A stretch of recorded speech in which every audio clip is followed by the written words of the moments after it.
আদালতের কার্যক্রম শুরু করা হোক। মহামান্য আদালত, এই পিচ্ছি মেয়ে। এ উকিল, তুই কারে পিচ্ছি কস? আমার কি এত রাতে পশম আছে, তোর সারা শরীরে তা নাই।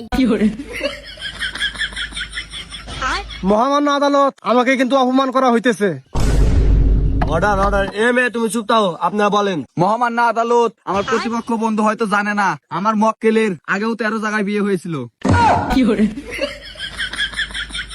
মহামান্য আদালত, আমার এই মক্কেলকে এই ছেলেটা ফুসলিয়ে ফাসলিয়ে বাসায় নিয়ে গিয়ে অবৈধ কাজ করেছে এবং এই ছেলেটার সন্তান আমার মক্কেলের পেটে। এটা একদম মিথ্যা কথা।